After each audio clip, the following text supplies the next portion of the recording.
think it's mostly all the experts. If they do, it's like devices. Oh, this device. But you might be going to London to meet some potential listeners. Make sure you get your valid key stored. How much work was the business or the design guys?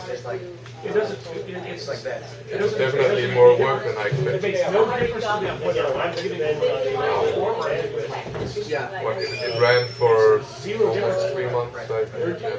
Wireless connection gets better. So they make money on I guess I spent between 5 and 10 hours Started like, okay, responding to emails and marketing it. and then the next one was Sending emails to blogs and like. There were, yeah. Did you guys do that's going to go to Costa Rica? It's like, okay, and then I'll get So, food grade and this worked out. You were online. Yeah, we did. We had the base of the cluster. Sounds like So welcome to Seasteading enthusiasts and dreamers, thinkers, and doers. Most importantly, we are happy to announce our December meetup with a lot of new faces, a lot of old faces. We have some very interesting people here today, and I'd like to greet everybody. And I'd like to remind you that we are talking about big in the future, not just talking, but a lot of people are actually taking some very interesting and very practical steps toward that future. I congratulate you that you are part of it. And so we're very happy to welcome folks from Seasteading Institute today.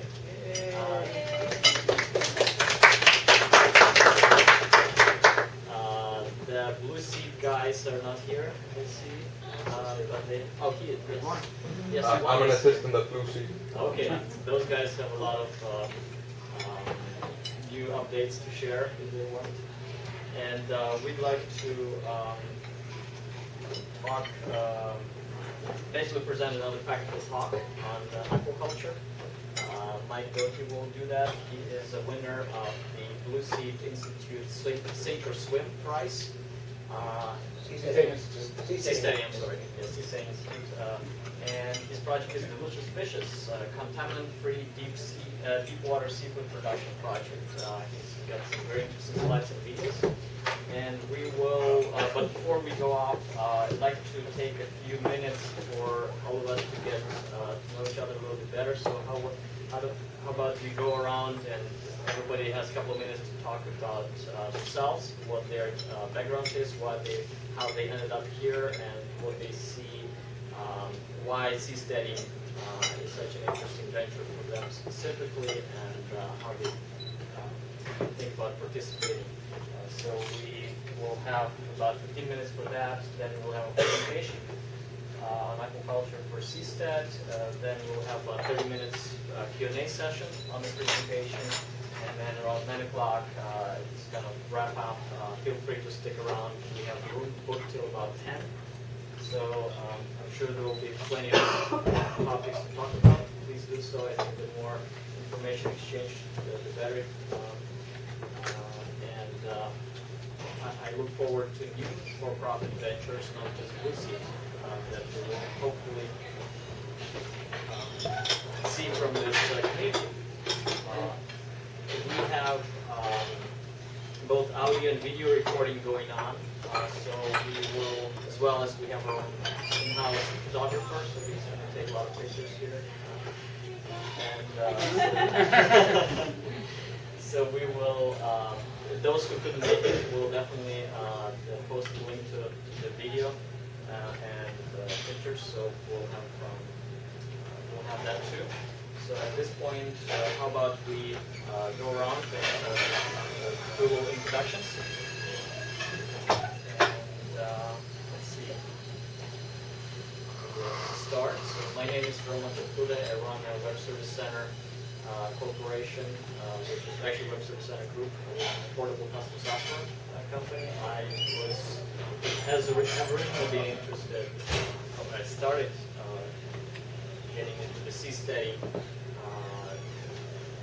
concept, I guess, from one of my sci-fi shows that I watched over the years.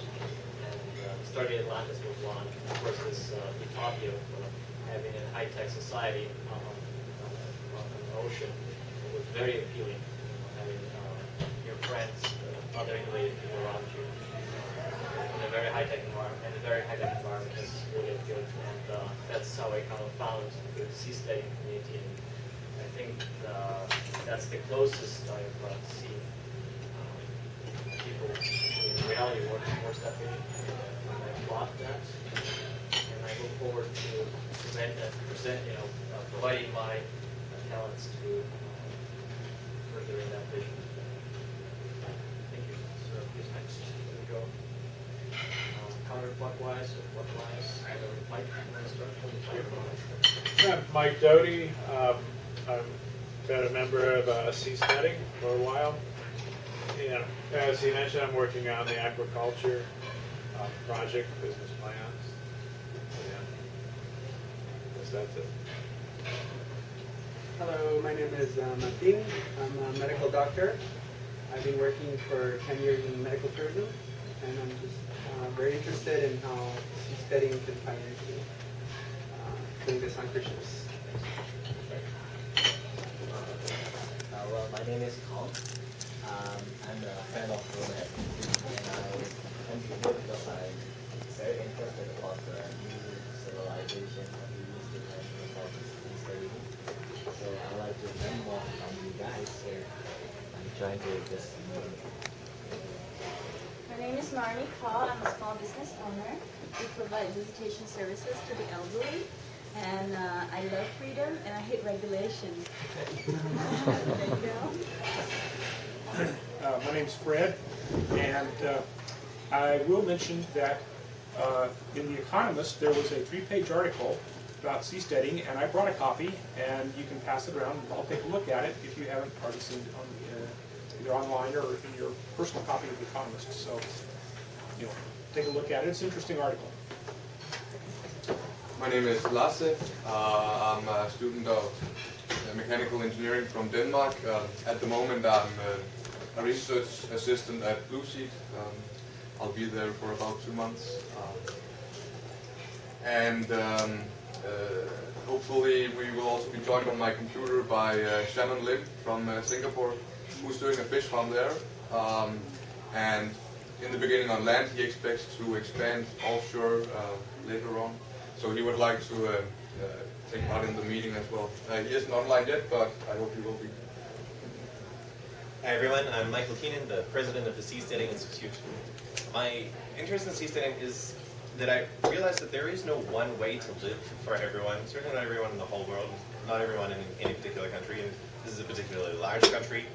We impose the same ideology or muddled mix or compromised ideology upon everybody in this country, and we can do so much better, and there is so much human potential to be unleashed if only there were a startup sector for governments, somewhere to experiment and try new things, and where we could choose the ideal society for ourselves.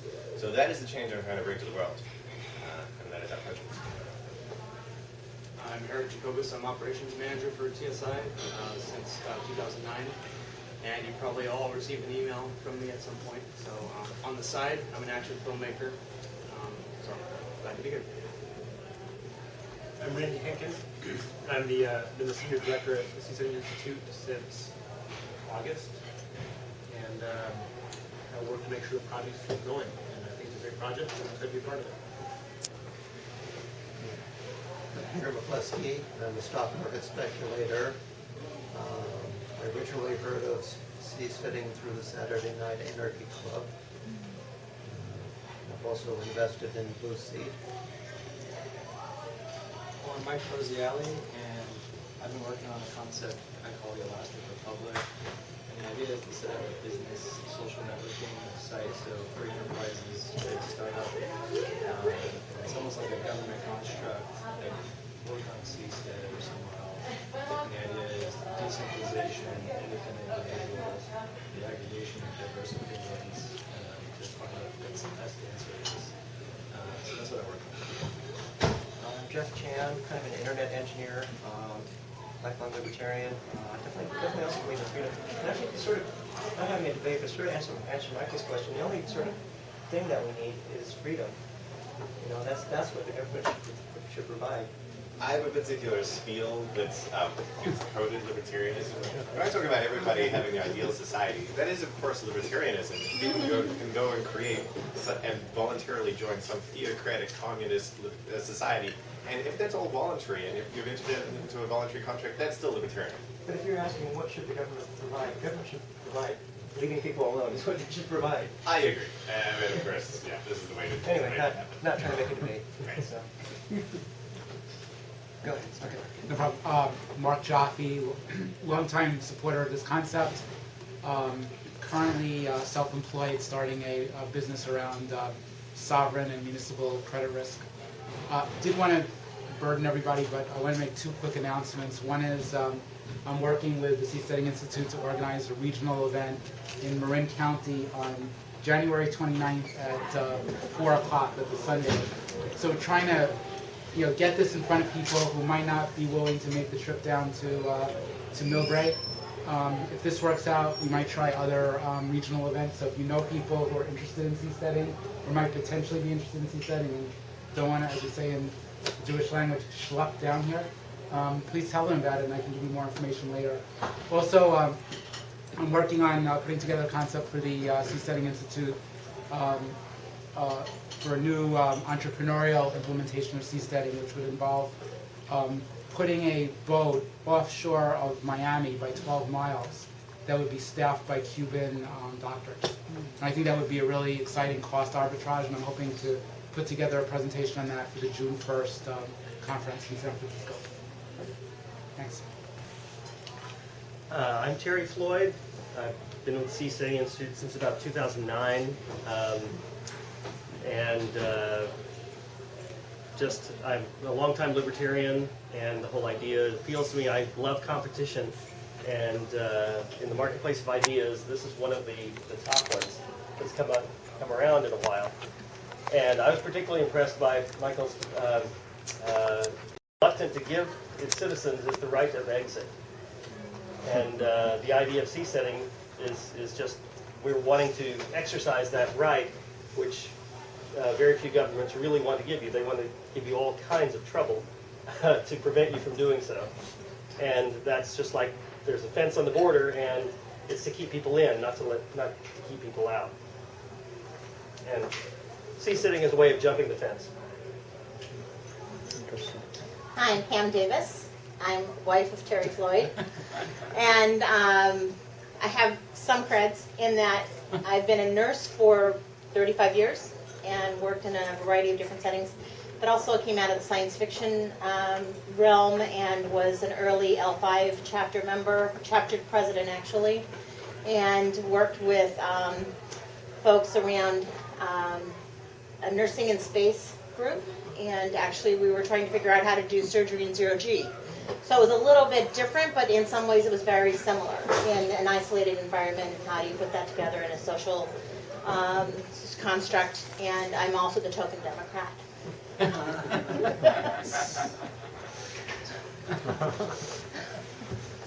Very cool. Well, thank you very much, everybody. I guess at this point we can ask Mike to talk a little bit about, actually start his presentation. It's going to be very interesting. Are you ready, Mike? Yeah, also, did you want to do a poll about the revolving meeting locations? That's another thing we could do. I thought we'd do it after the presentation or whatever. Oh, okay. So we have the video rolling. So we could do it maybe after the Q&A, kind of organizational stuff. Oh, okay. Also, All right, so if I could barge in and sort of do their jobs a little bit. One thing we can say is that the Seasteading Institute is sort of giving rise to a whole bunch of other works. The Seasteading Institute is continuing on and doing research and doing important research, and it's also sort of the foundation that's made it possible to have Seed and some of the other efforts that have gone on. So there is sort of a structure to this. It seems kind of unstructured, but there is a group that's trying to keep the main idea going. There's other people that are sort of starting enterprises based on that premise. And Blue Sea Swan Dome, Mike's project, potentially one of them, or it could be a seasteading business. And also Patrick sort of gone off on a different branch and sort of tried to do seasteading on my end. This is a different story. But there is some structure to what we're doing for the place that are new. That I'm doing, they're doing, that we're all doing. And at some point, Michael would be happy to give an update on what has happened since the last time we all met, whether it's now or after Mike's talk. Do you want to do that now? Yeah, sure. Great. Let's get my notes. Stage is yours. I'll just do it from here. So what's new with the Seasteading Institute is just a quick update on that. We have a new research page for volunteer research that lists the open problems facing seasteading. There's a bunch of them, seasickness, a bunch of things. Go check it out. So you'll find it under the research heading of the website. The website remake is in progress, and I see the forums are down right now for that reason. But It will be down on Friday. Will be down on Friday, right? But they'll come back up again when the new site is launched. Right. That's correct. And let me just tackle back to this. We put up these questions that are open for anybody that has the time to invest in answering them. So if you want to help out seasteading and you dedicate some time, or you know some person that's good at doing research and they want to dedicate some time, check out that webpage. These questions, if you have other questions that we don't have up there yet, that you think would be good to put out there to the community, let us know and we'll post them. Right. A lot of media coverage recently, kind of as always, but you've seen the Economist ones being passed around tonight. This is in the Economist magazine Technology Quarterly. There it is. So that was pretty huge, and there's related to a bunch of others. We got an interview with Paris Match magazine. All the way from Paris. Some Brazilians have flown over from New York. So we went out on boats last Friday to do a shoot for their equivalent of 60 Minutes. The shoot for a National Geographic documentary a few weeks ago. I had a speech for the Rotary Club coming up. Oh, and last weekend I was at the Extreme Futurist Festival in Los Angeles. We're going to be talking seasteading there to a bunch of transhumanists and punks and goths. It went over really well. It was a different crowd than usual. Not your libertarian converts, but these people are interested in a different angle on fighting the man. You guys also, Seasteading, Blue Sea was also got an Associated Press article. Blue Sea must have had 100 articles in the past 2 years. Their media coverage is spectacular. There was text Fox News and Fox News, yeah. Good job, Austin. Yes. So while we're doing some shameless plugs here, we can actually, it's not exactly a plug. There's an initiative. We've set up a framework for people to participate in seasteading based on the portal iFocus. I sent an email about a month ago. So the idea is that we have this project management goal trees or kind of hierarchical goal structure project management where it's an online, it's a web-based application, allows you to reach whatever goals you've set. And then basically have a 10-year goal, 5-year goal. So we have a seasteading initiative as one of those goals, and then we split them into sub-levels, and it allows you to view the whole tree collapsed way, and you can see what different activities and projects are going there, and you can also add your own comments, or if you want to participate in any sub-project, you can do so. So in order to get a hold of that, please write, first of all, if you're not on meetup, a group, join the Seasteading meetup group, and then just send an email to one of the organizers or to me directly, and I'll send you a link where you can register. It's all free, and then you'll see that we actually try to use that. It's not forums. It's what you do after forums. Once forums are more discussions how and what we should do. This system is basically allows you to structure or delegate things of work and get going. So yes. So is there going to be a link from your new website to this? So this is what we should ask the Seasteading Institute if they. I sent a link through email in October, I believe. If it's or wanted and used, there will be a link for it. If it's, I'm sorry? Wanted and used. Yes. Somebody requested a project management system and Roman was kind enough to set up one, so I think it should get linked somehow or be a private forum or something. Yeah, I think it, so it's there. I can send you. So right now we are sort of in beta tasting. There were not a lot. I think there was only 5 or 6 people that have signed up. But I think this could be a platform that really gets some results because it's all done. The whole software pushes you to there's deadlines, there's delegation, etc. So yeah. So please let us know. We'll get you on. You will see it's a lot more flexible than just just a phone discussion forum. Right, ready? I think. Oh, sorry, I haven't finished. One more. Oh, sorry. What else is going on? Okay, we have a new program to look for students to do research on these open questions and on our other topics of research, like business models, which is not listed on the page, I don't think. And so they'll be teamed up with mentors at their universities or outside the universities. And we're looking to partner with universities to offer them credit for their degrees. The conference date has been finalized. It is June 1 and 2 next year. This is a conference that's focused on investors and entrepreneurs and businessmen and business people, people actually going to make seasteading happen. So this is unlike our previous conferences, which were focused more widely on seasteading enthusiasts. We hope to have events catering to them, like such as this one. But this is an event to get people networking and focused on creating businesses. It is the weekend before Ephemeral, which is probably you're familiar with it. It's a festival like Burning Man on the water that the Seasteading Institute founded in 2009, but it's since been run by the community. It's some of the most fun I've ever had in my life. It's longer than usual this year. I think it's starting on Tuesday. The main event's probably Friday and Saturday. I invite you all to come. It's great. It's held in the Sacramento Delta, and all the houseboats that are available there have already been booked. So find, buy, steal a boat, and make it there because it's definitely worth it. What else? Our open flag registry projects. This is projects that we had a volunteer writing on how to get a flag from one of these open registry countries, the flag of convenience countries. We're now opening that to the world to work on that collaboratively. So if you have an interest in doing that project, a background in legal research would be good.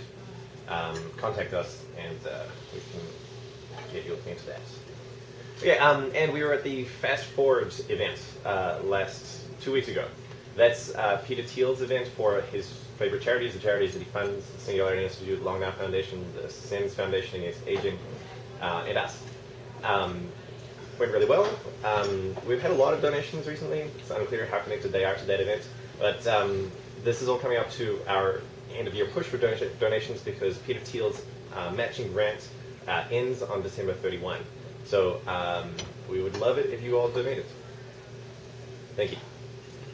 Thank you very much.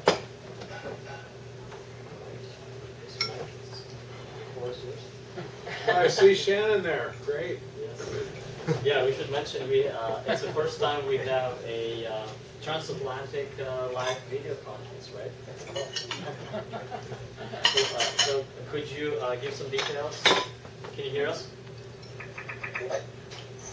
Can you tell us a little bit about yourself, your introduction?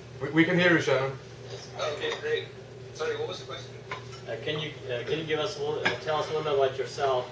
Give us a short introduction about your interest in seasteading in particular. Oh, right. Okay, so I'm from Singapore. Let's see. what I'm doing right now with regards to seasteading, I've actually started my country's first polyculture fish farm, well, seafood farm to be specific. So what we're doing is actually we're growing all sorts of seafood in a closed system. So it's relevant to seasteading in that because you've got a closed system, you can actually transport this thing anywhere in the world for any sort of condition. So no matter where you might put that seastead eventually, this whole thing works. And let's see, Mike, is that you? Yes, right here. Nothing like your picture. 2 years ago, I actually started a company with some funds that I got from Mike. That one was to design seastead platforms. Didn't work out very well, so that company flopped, and I'm in the process of paying Mike back. But a lot of the stuff that we learned from that has been used in the new company, so that one's going quite well. I could show you the farm. It's actually in my backyard downstairs, but it's going to take me a while to get there. So Yeah, when maybe I go next time. I'll start kind of myself downstairs. Running behind schedule a little bit. All right, well, thank you very much. We're just about to start the aquaculture presentation, so I'll give my... That's what... Me too, please.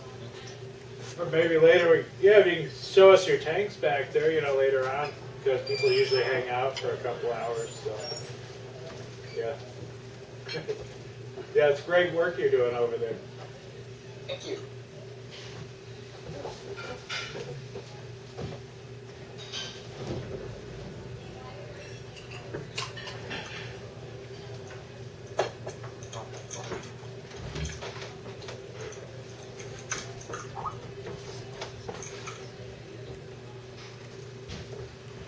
Yeah, well, as you've probably figured out by now, I'll be talking about aquaculture.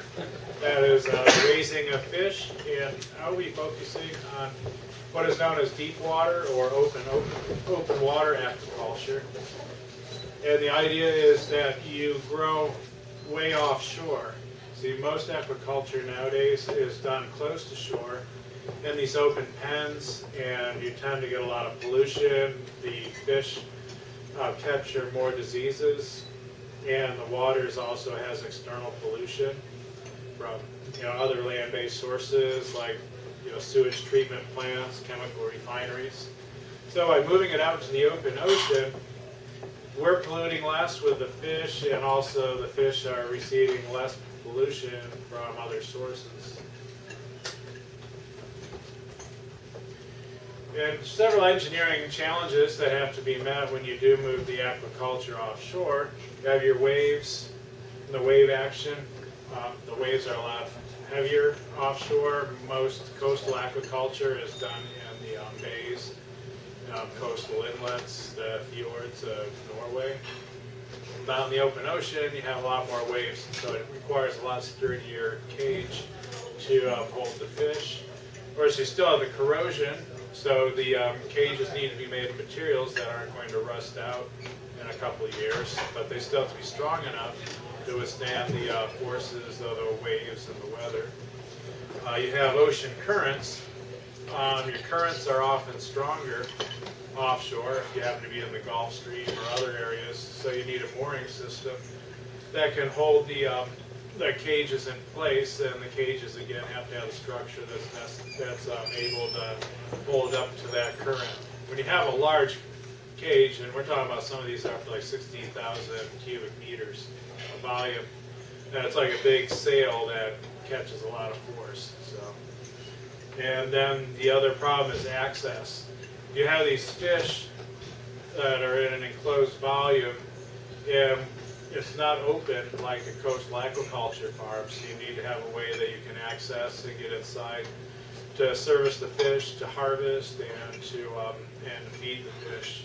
So those are the main engineering challenges. And right now in the market, there's two different designs that are both in commercial use right now. We have the Ocean Spar Sea Station, which has kind of a diamond cross section, And then we have the aquapod, which is a geodesic sphere that's made up of panels. What's nice with the aquapod is how it stacks in panels that are easily shipped to a location, then it can be just bolted together. And the other advantage is these panels, they can be replaced with hatches, feeders, mounting provisions for the mooring. And both these are submersible, as you can see right now, it's above the water. And this one also can, it can raise to the surface to replenish the feeder, but both of these spend most of their time submerged down below the waves. This is the example of the Ocean Spar Sea Station. They're moored together in a group here. And these are currently being used to grow yellowfin out in Hawaii offshore.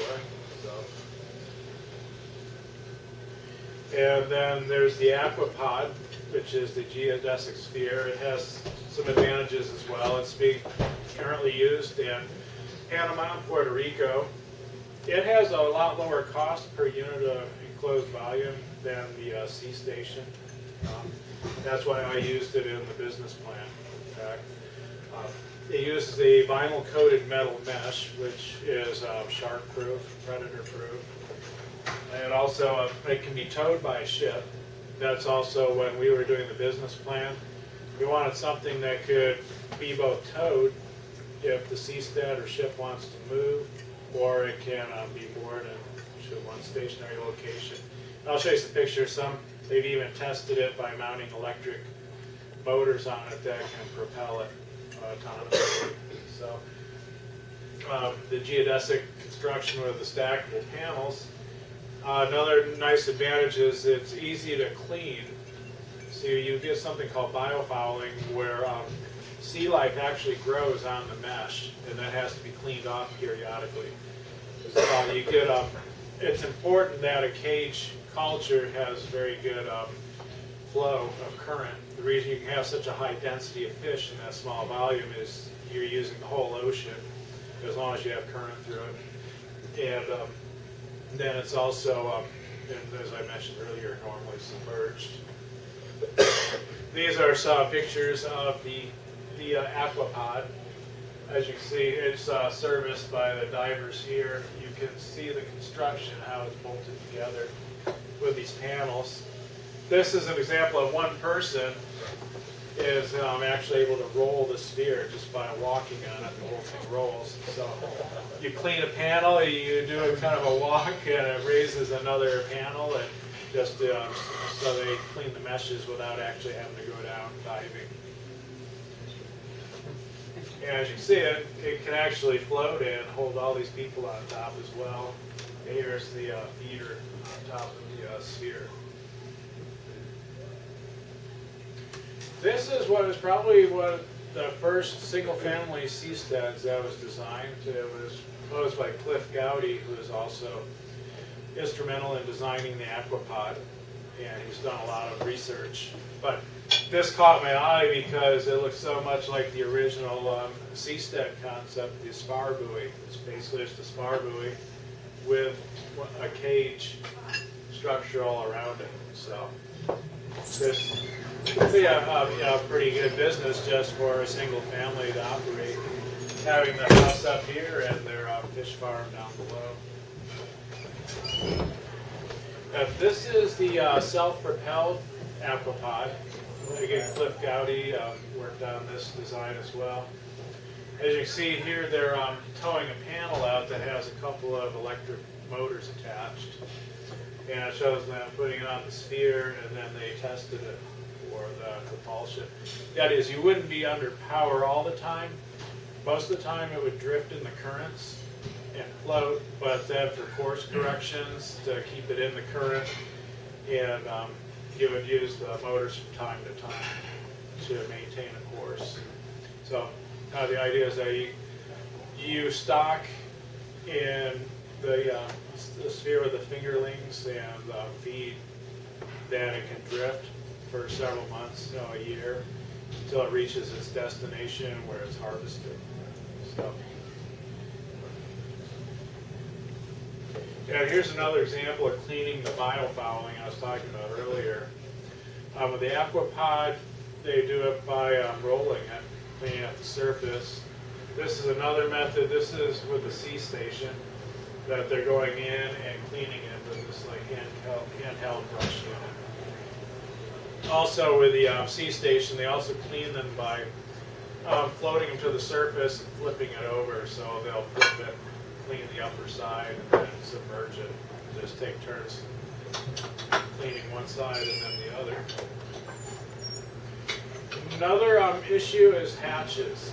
You have to be able to get inside in order to harvest the fish, remove dead fish, do grading, which I'll mention later. And so on the aquapod, you have a rigid hatch on the channels that you get into. This is interesting. With the Seastation, it uses a zipper that unzip to get inside of the unit. And this is an automatic feeder, which is pretty common in the industry. This one's from the University of New Hampshire. Yeah, so you stock it with a week to a month's worth of feed, and then it automatically releases it, so you're not having to go out and feed the fish every day. Yeah, just a brief list of the aquaculture operations. This is what it all entails. First, you stock it with juveniles or fingerlings. Both terms are used. They're like the small young fish that are about the size of a finger. That's what I call them, fingerlings. And of course, you have the feeding, then grading. And what grading is where as the fish grow, they grow at different rates. So because some fish are more aggressive in eating than others, so you need to separate them, or else the large ones start eating the small ones. You get cannibalism. So you can have very high losses just from fish eating each other. So with the grading, Shannon mentioned in a post earlier that he recommends doing it once a week, even to separate the different sizes. Then you get into the harvest, then processing the harvested fishes, and then after that packing and shipping. Sure. When you're grading, are you able to partition the internal sections, or is it that you remove them to a separate tank? They do it both ways. They have what's called a self-grading, automatic grading, where it's essentially like a net that has large enough holes that lets some fish swim through and others are kept behind. And then sometimes they'll remove them and put one size, the larger size, that can be caught with a net. Remove it and move it to another cage. And you see that's one challenge of these closed cages. That's a lot harder with an open cage. It's just a matter of having a net and hoisting everything out with a net that's large enough and hauling it into another cage. But I do have the Seastation. They do have a harvesting and grading system. It's actually like a little platform, and it has a large tube, so like a vacuum system that actually sucks the fish out for harvesting and grading. Then they'll float the cage to the surface, so the fish are concentrated at the bottom, and they have grading nets that they can pull that way as well. So yeah, at least you're not having to go in and manually grab each fish out of there. That'd be very labor intensive, especially diving. There are some automated systems.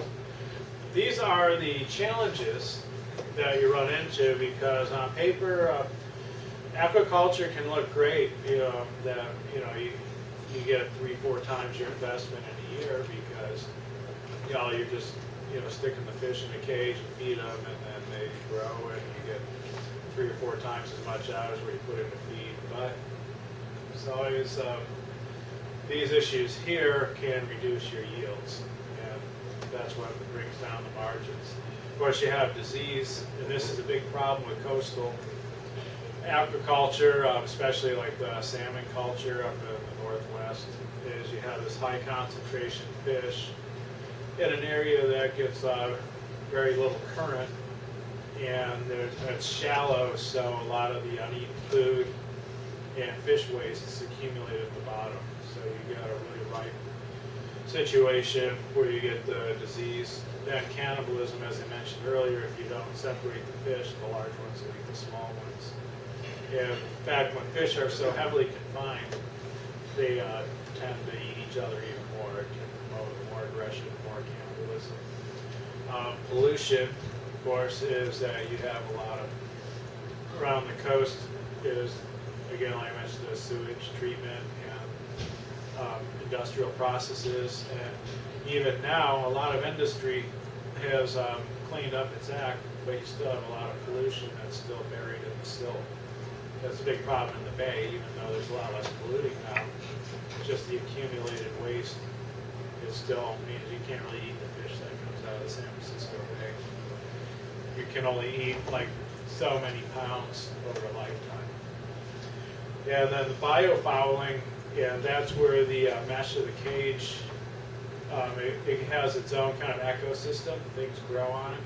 You get different kinds of seaweed, crustaceans, barnacles grow, and they will they can block the passage of the water, so you have to continuously clean the cage. And predation, yeah, so if you're, that's where outside predators can find their way. If they can tear through the mesh, then they'll eat your whole your whole harvest, or they'll at least open up a hole to where it escapes. Would that be the sharks or the? Yeah, sharks. Then there's also like barracuda. You can get in there. Probably they're like a smaller, narrower fish with a lot of teeth. So yeah, you have sharks, barracuda. Octopi are very smart. They've even been known to climb. If they've been like inside where they're in an aquarium, next to an aquarium full of fish, octopi have been known to actually climb out of the tank, find their way over to the next door tank that has the fish, eat them, and find their way back. They're a very intelligent animal. It can also predict World Cup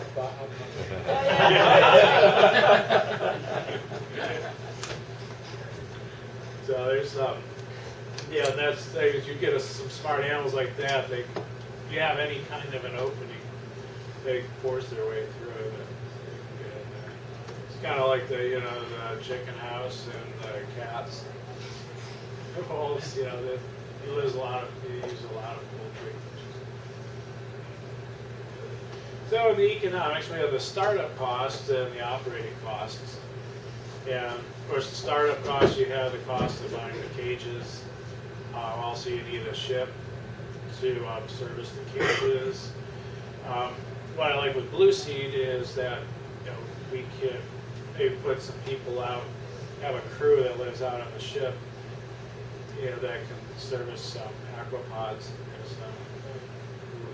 nearby. Wouldn't be able to do it on Blue Sea because I would still be within territorial waters, so you still have EEZ things. The U.S. government would not let you do fish farming within those waters. I think you mean seasteading, where you have people like that. Well, actually, no one is actively promoting aquaculture. In fact, a lot of my data for the business plan came from government studies. But would it be within EEZ waters or not within EEZ waters? Yeah, it would be within EEZ waters. So yeah, it turns out that and I also have a lot of reports, which I'll post, that NOAA is actually promoting aquaculture. So yeah, that's interesting. There is Food and Water Watch, that's an environmental organization which is actively fighting offshore aquaculture, and they're getting support from the commercial fishing industry. But NOAA is actively promoting it. They did a study for the Gulf of Mexico to try and see the fisheries are depleting, and they're trying to maintain and preserve the waterfronts. So power ground, that's a separate story. Yeah.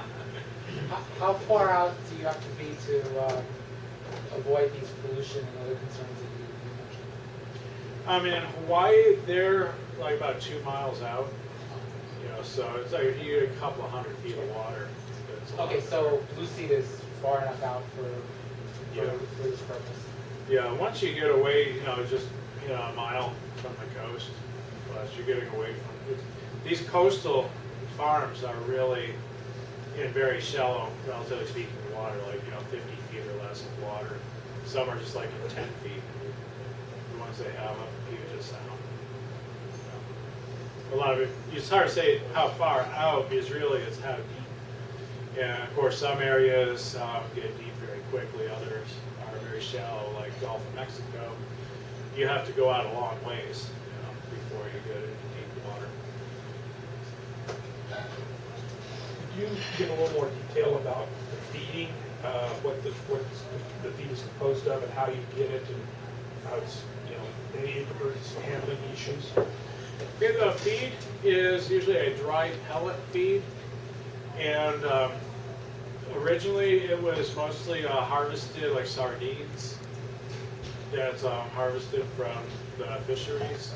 Now they're going to more and more of a soy protein and rendered animal parts.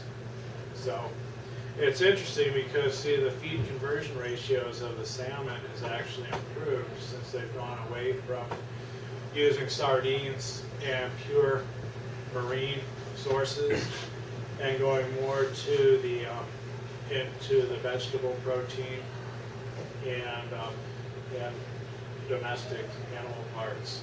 So now the feed conversion ratio for salmon has gone from like 8 to 1, where it takes 8 pounds of feed to produce 1 pound of fish, and now it's down to like 1.1, 1.2 pounds of feed. Because by customizing the feed, they're also optimizing it so you get the least amount of waste and the most amount stays in the fish. So it reduces the pollution, you have less waste coming out, and also you're using less feed to grow the fish. And it's interesting because if you look at the charts for the cost of the feed for the salmon and the amount you get per pound for Atlantic salmon, both have been going down. And so it's too bad in a way is the margin. It used to be you'd get the fish would sell for several times as much as the feed cost. Now it's only like about 20% about your feed cost. So even though it's a lot cheaper to feed the fish, the price per pound has gone down as well because it's been so commoditized. So, yeah. Yesterday at the Blue Seat we had a meeting with a company that makes food waste processing equipment, and they told us that they would actually be able to take the human food waste and process it into fish food. So that's an interesting possibility. Really? Yeah. They have worked with the Department of Agriculture and also the Royal Navy. So they have done some testing. So it's like human food waste, like when you're done eating, what you throw into the garbage, they can recycle. Yeah, exactly. Oh, okay. Yeah. So that'd be useful on Blue Seed if it's combined with the aquaculture. Yeah. If we could like reprocess the food right after work there. Exactly. And, it's an interesting possibility, though the initial upfront cost for buying the equipment seemed a bit high. Probably about $500,000 for a Blue Seed, like 1,000 people. But I don't know the economics of fish feeding, but it could be looked into. Yeah. What's fun about that is it's a kind of a nice symbiosis. If you had human populations on the ocean, you could take, like you said on Blue Seed, you could take their food, their waste food, and feed it to the fish. Yeah. Then eat the fish. They're already doing that with taking human stuff from the buffets in Las Vegas and converting it into feed and feeding hogs, which eventually turn into bacon and ham that go back into thing. They've already done it with hogs, so yeah, you can probably do it with something Similar else. idea, yeah. Shannon, did you have something?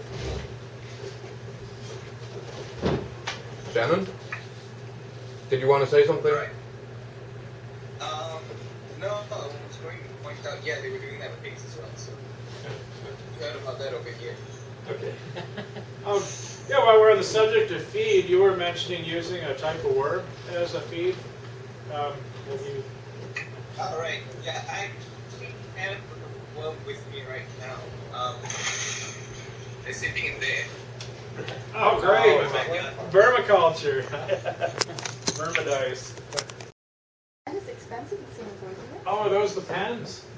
Water's cheaper. Yeah, it's those are his this, fish tank. Great. Okay. Well, the idea is you would do it on the, you would do it in the water. It's just on a small scale. You do it. It's just the small tanks in his backyard right now. You do it in big scale on the water. I can kind of explain what he's So, doing. yeah, this is it. If you can. Oh, sorry. There you go. The video isn't Yeah, updating. so, that's basically duckling beetle larva. Alright, sorry. Can you see it now? No, the video isn't updating. It's frozen. Yeah. I'll give it a while. I'll hold this guy here.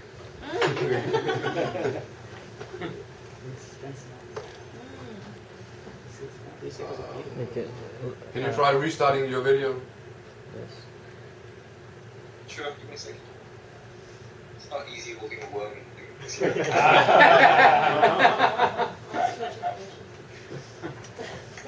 What he's doing is a closed recirculating there it system. goes. We see you. There he is. Alright, so that's the... That's the worm. That's a big one. Mm. Wow. Ew. Oh, it's got little hands. Looks good. So what do you feed those? Yeah, beetle larvae, so they're very easy to handle and stuff. Oh, it's a beetle larva. Okay, cool. Oh, frozen again. Unless the voice still. We're kind of losing you. It's dry, 30% protein, 30% fat. It's what? And, sorry, 30% protein, 20% fat. So that sounds about ideal as a fish feed then. That's similar percentages. Yeah, and what they do is actually their main their main source is carbohydrate, so they're using stuff that your fish normally wouldn't utilize.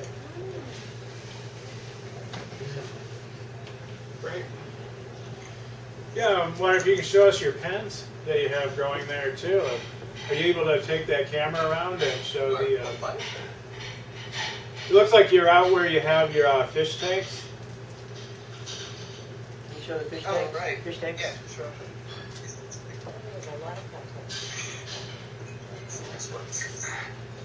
What he's doing is growing polyculture, where it's a mixture of the fish and plants and also mollusks. So it's more of a balanced, kind of like when you have a balanced aquarium and everything feeds itself and feeds each other off each other's waste. Actually, that's kind of an Asian approach. I was thinking about the biofouling and the waste problem.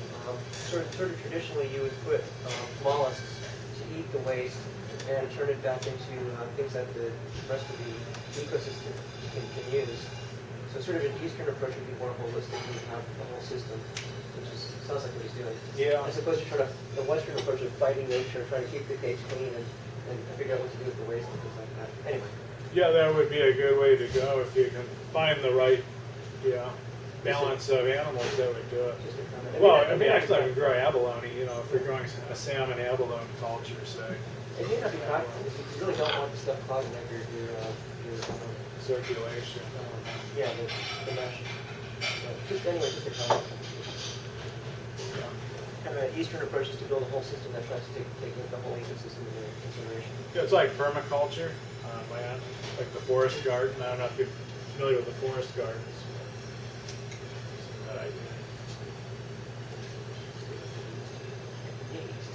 Are we waiting for me to say something? Yes. Yeah. Actually, the thing I wanted to point out was polyculture isn't necessarily an Asian thing. In fact, what we're doing here is mostly monoculture. We're completely obliterating our ecosystem. Most of the research for this was done by a Canadian guy. Yeah, but he likes Eastern stuff. The Canadian guy likes Eastern philosophy. Anyway, go ahead, sorry. So, yeah, this, I'm not sure if you can see it, but this green stuff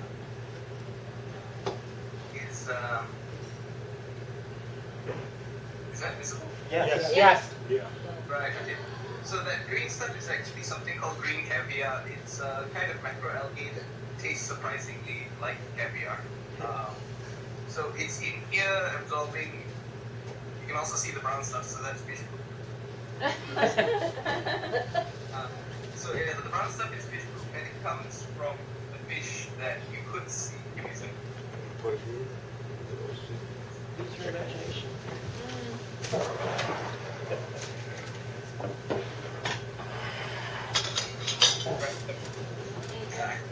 Can you see those? Sorry, can anyone see those fish? Yeah. Yeah, we see them. Very small, yeah. Yeah, so those are, let's see, they landed 9 days ago. They came from a farm in Indonesia. Scum sucker. Not really, those are grouper. I think in the States you guys call them bass. Bass. There's actually one in the back who's managed to eat one of his techniques and die from it. That was so. I was actually telling Lester that we lose about 20% of our fish to cannibalism.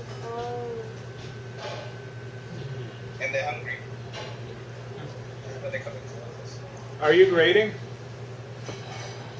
We actually decided not to grade them during the first month while they're in quarantine. The blue tanks you're seeing now are actually the quarantine tanks. The black ones over there are secondary quarantine. So 1 month in the blue, and then 2 months in the black, and then the bigger farm on the other side of the island.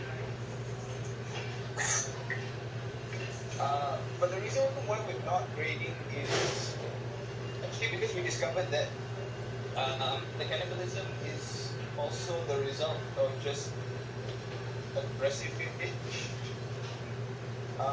If I can find the body, I'll show you. A lot of them don't strike at smaller fish. They actually bite fish that are exactly the same size as them. They end up not being able to swallow that fish, and then they choke and die.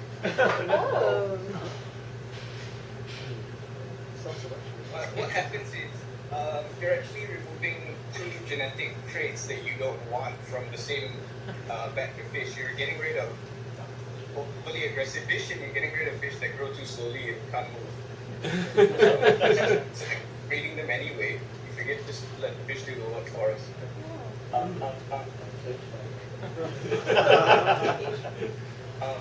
I'll go find a dead one and we'll see. But does Mike have anything else? A little of me I'm going. Maybe you want to take a look around, see if we can find us a dead fish.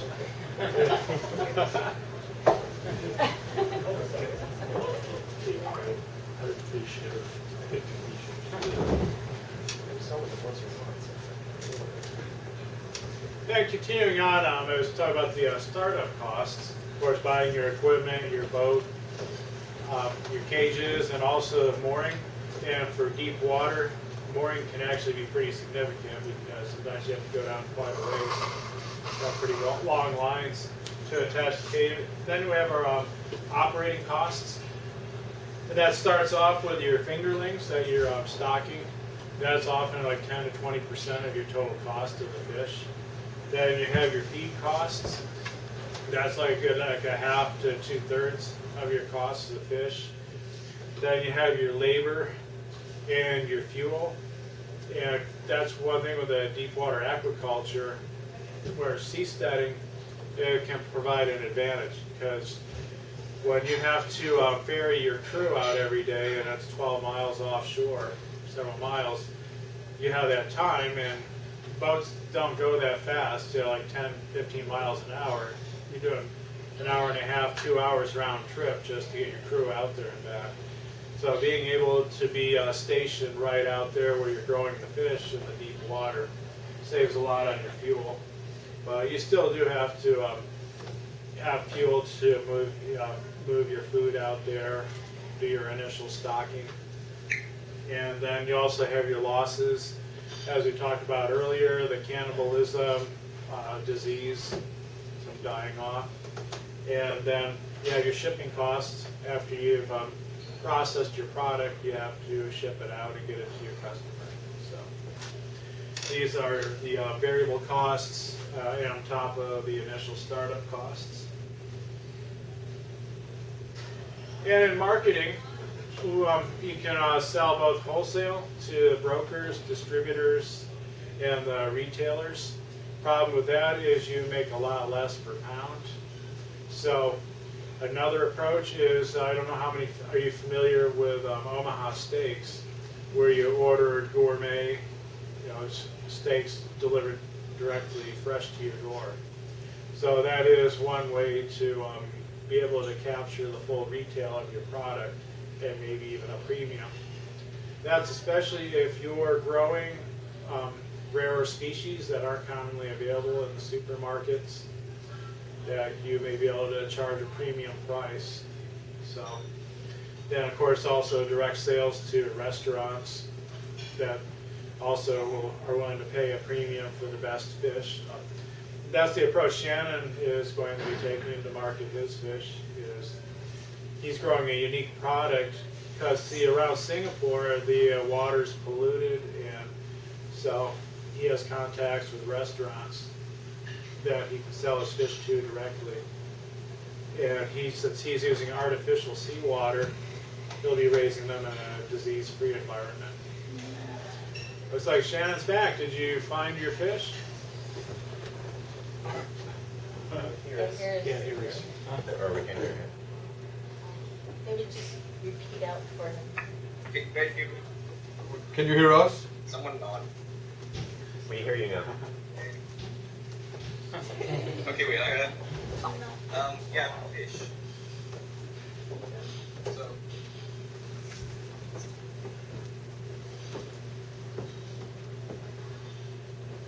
So this. There you go. Yeah. That's kind of awesome. So you, I think from your view, the fish on the right ate the one on the left, and then they both choked and died. These are still in the juvenile stage, it looks like. Pretty young. Yeah, they hatched about 34 days to go. Are you hatching them there as well? No, we don't have the brood stock, and we don't have the space for the brood stock. So the guy doing the hatching is someone out in Indonesia. But the problem with that particular guy is that the antibiotics he uses on that on his farm are actually carcinogens. So they're not actually safe for human consumption. So we have to send them for testing before they go off the market. Yeah. Let's see. I'll type in the name of the antibiotic.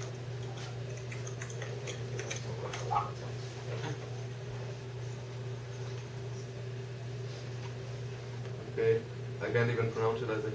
Spell it. Yeah, furazolidone. It's a carcinogen and a mutagen in humans, but the problem with aquaculture in third world countries, basically all the countries around us, is that they use a lot of stuff that's meant for pet fish and not for food fish. So you get stuff like malachite green and copper and, well, furazolidone, they call it yellow powder.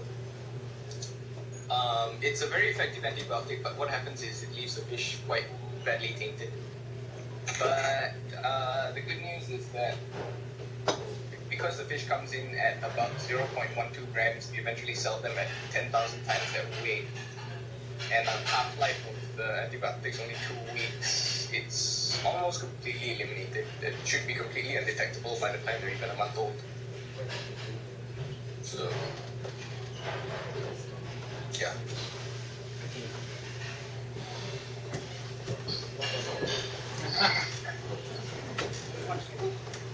Yeah, we heard you. Good.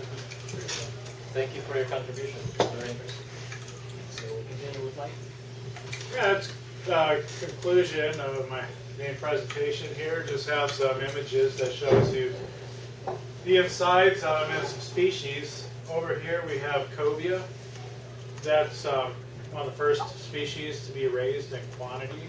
It's becoming a lot more popular now with restaurants and cooking. Up here, this is like the yellowfin up in that they grow in Hawaii, and these are both in the sea station type cages.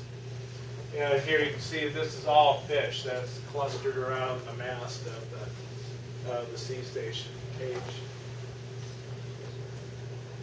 I've got some questions, Mike.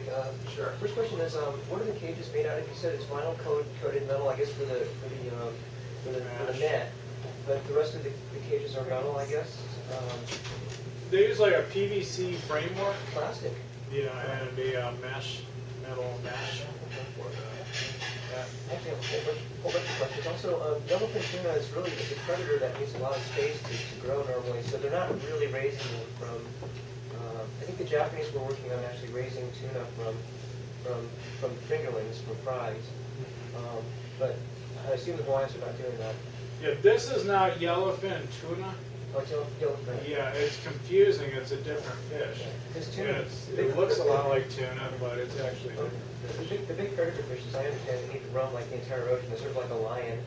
Yeah. It needs to eat everything on the savannah to grow. Yeah, in fact, we've been contacted at Seasteading Institute with an owner of a boat in Australia that's actually planning on raising, yellowfin tuna. And what he's doing, it's a 30-meter boat. Was it? Yeah, it was pretty large. Yeah. What he'll be doing is actually towing the tuna in a cage with him from one point to another and raising them. He's now going to Vanuatu. He's submitted our business plan over there. That kind of brings up another question too. Is like you said, a mooring system can be really expensive. I think they were talking like $2 million for mooring blue seed potentially. But if you're drifting with the currents, then do you get the benefit of having sort of fresh water for living? Because in principle, you're sort of moving with the water. Right, you're moving with the water. So the benefit you get is that, well, for one thing, you see the wastes are distributed. They're not piling up under one solid location.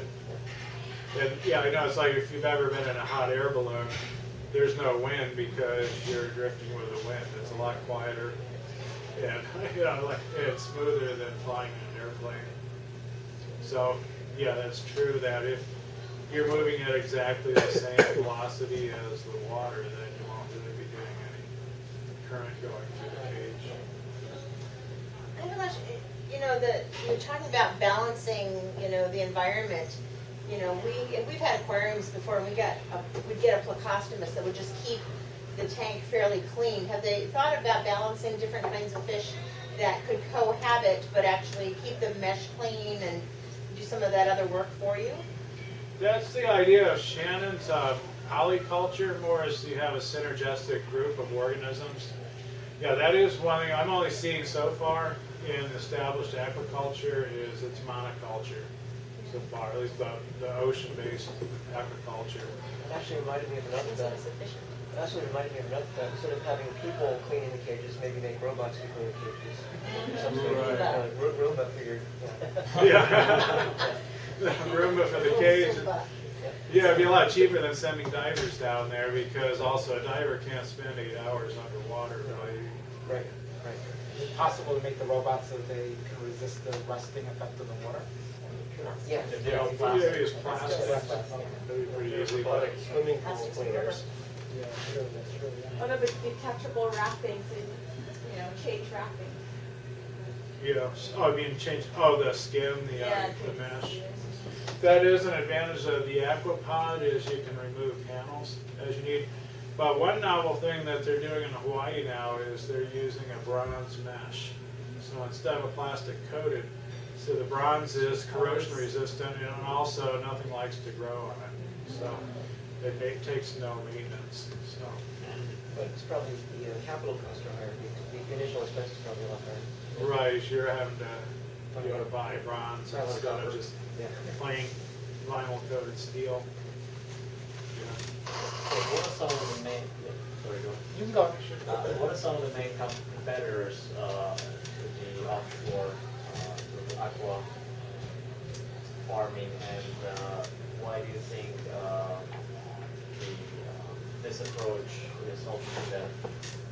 This approach is ultimately better because there's almost essentially unlimited area that you can expand into.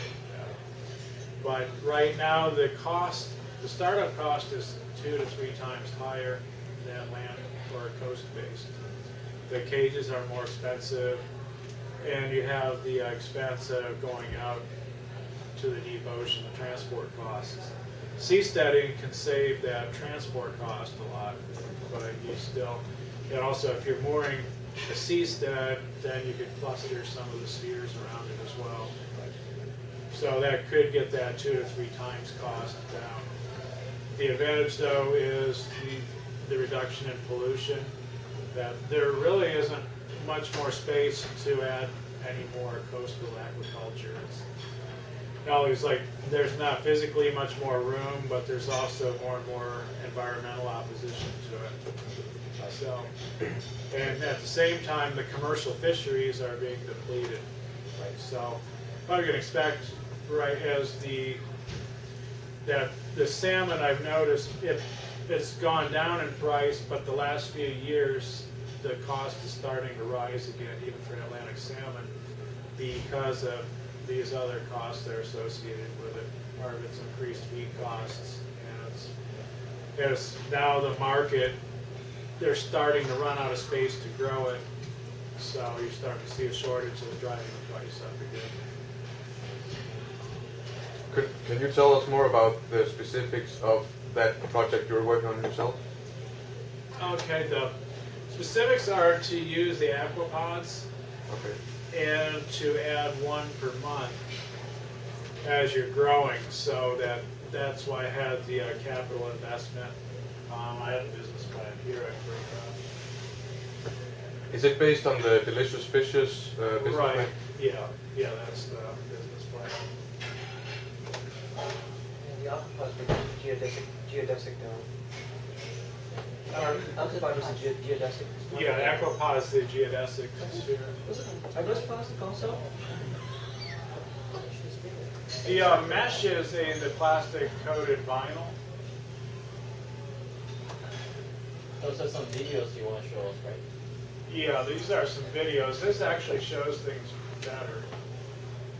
Let's watch some videos. Oh, okay. And I'll put the volume back Going deep to make money and save the sea. Ocean Blue Sea Farms is raising fish in huge, transparent mesh globes far from shore and pollution. Very deep water with strong currents. You are what you eat, you are where you live. So we're feeding the fish the best ingredients that we can find and growing them in the cleanest water we can find. The so-called aquapods may be better for fish and the environment than coastal shallow water fish farms. The aquapod is a completely closed system. We like to call what we do free-range fish farming. The aquapods are tied to the ocean floor off the coast of Puerto Rico and now Panama. Panama represents a great opportunity for us to diversify the business. It's only 45 miles from the Atlantic to the Caribbean. The fish start their lives in a fishery and are then transferred into the aquapods to grow. Mature fish will be sold to the U.S. The company scored $500,000 in revenue last year, and 2009 is expected to be even better. I've got this passion for the ocean. There's a lot of opportunity out there for us to responsibly develop the high seas. And that's a cobia you saw swimming around there, growing in the aquapods. Sorry, do the people from that company know about Seasteading? Yeah, Cliff Gowdy actually showed up on our forums briefly. And I talked to the CEO, the president of the Ocean Farms Technology.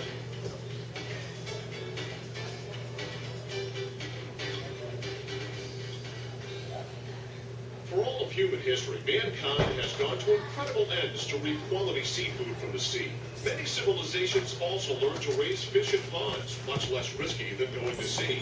Today, much farmed seafood comes from land-based fish impoundments around the world. But reducing the risk of taking fish from the ocean by farming on land comes at a high expense of water quality and wastewater management at commercial scales of production. Ocean-based fish farming at a commercial scale is a new human endeavor, hardly 50 years old. Yet ocean farming has incredible potential to grow healthy fish. But siting modern marine farms close to shore is difficult and has often generated conflicts with other near-shore interests. Ocean Farm Technologies was founded in 2005. to provide marine fish farmers with the tools they need to expand their operations to deep water sites, where the ocean's constant energy and water flow ensures clean water and healthy fish. Our flagship product, the patent-pending Aquapod Net Pen, is a unique containment system for marine aquaculture, suited for rough, open ocean conditions and a diversity of species. It has been developed to reduce the risk of farming fish in deep water ocean environments in an affordable and easy way to maintain. The Aquapod is constructed of individual triangular net panels fastened together in a strong geodesic shape. Most panels are made of fiberglass reinforced recycled high-density plastic extrusions and marine-grade welded steel wire netting. The Aquapod is predator-proof. The wire mesh netting prevents seals, sea lions, sharks, and other predators from biting through the net. It also prevents escapement by fish that shoot through nets, such as cod and sea bream. The ocean's energy decreases geometrically as you get deeper beneath the waves. The Aquapod's high mass and unique natural buoyancy makes it stable and easy to operate either at the surface or submerged for security. The Aquapod is easy to maintain by rotating the Aquapod within its mooring. Every net panel can be inspected and maintained at the surface. No other net pen allows this easy way to keep nets clean so they don't need to be treated or replaced. The Aquapod can be safely moored or towed at sustained current speeds up to 3 knots without any net deflection or reduction in volume. Some individual panels or groups of panels have other functions such as access, feeding, fish transfer and grading, harvest, mooring, and mortality recovery. Individual modular panels are easily replaced either at the water's surface or below. Ocean Farm Technologies engineering team, with help from several universities, has designed the Aquapod with safety in mind. Safety for the workers, safety for the crop, and safety for the environment. Technically and physically demanding scuba diving will always be a risk associated with marine fish farming. The Aquapod reduces that risk by making the entire net accessible from the surface for cleaning, inspection, and maintenance. Deep diving is greatly reduced. Wire mesh nets are predator-proof. I'm glad to be inside the Aquapod looking out at this Caribbean reef shark cruising by. I have to believe the fish inside the Aquapod with me feel that way too. Safety for the environment means a clean sea bottom and clean water. Growing fish in a secure containment in carefully selected high-energy deep water sites. Ocean Farm Technologies can provide fish farmers with an array of aquapods designed specifically for different sites in a multitude of configurations. Not the least risk in open ocean aquaculture, or any form of farming for that matter, is financial risk. Boats and gear needed to work in the open ocean environment are expensive. Our development team is constantly working with our customers to take advantage of the Aquapod's modular design in order to keep down the capital costs of the containment system. At the same time, we are constantly improving the savings from operational efficiency to lower net pen lifecycle costs. Our pricing is very competitive with other engineered submersible containments. Ocean Farm Technologies believes that deep water fish farming can be profitable economically and environmentally. We want to work with our customers and others to establish deep water fish farms with the highest possible standards for sustainability. Our unique Aquapod net pen establishes a new standard for containment security. Please contact Ocean Farm Technologies today to discuss your deep water fish farming interests. Another nice thing is those panels are neutrally buoyant, so it could not even be put together in the water instead of having to have that crane on land. They might get away in currents though. Yeah, we wouldn't be on to be in a high current area, but Yeah, I think it should. yeah. One other question I had was weather. I mean, granted, you're going to be in more shallow settings. You're not going into deep ocean with that so much because you want to have that closer to the surface for being able to access it.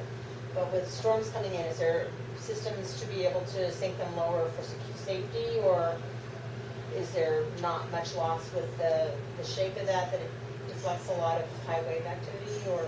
Well, actually, those ones were deep enough that they're probably well below. What they were showing in the pictures anyway would probably be well below most of the waves, the wave energy. Well, your biggest limiting factor on your submerging is the fish themselves. The fish, they have an air bladder inside, so you can't suddenly raise and lower it. You have to do it gradually so that the fish have a chance to equalize the bladder. But they are adjustable height. In fact, part of it is that you want to optimize your depth for the growing conditions for the fish, for optimal temperature. Something else that might not be obvious. It looks like there's the cages are designed to be deep underwater most of the time. They only come up when you need to clean them or maintain them or take fish out or whatever. Most of the time they're deep underwater. Yeah. The wave energy would be mostly above it, I think. Yeah, pretty much all above it. It's, we got to be a minimum of probably like 10 feet, 20 feet below the surface or deeper, 50 feet down. So are we going to show the business plan? Oh, I can bring it up. Yeah, sure. It's also on the Seasteading website, right? Yeah.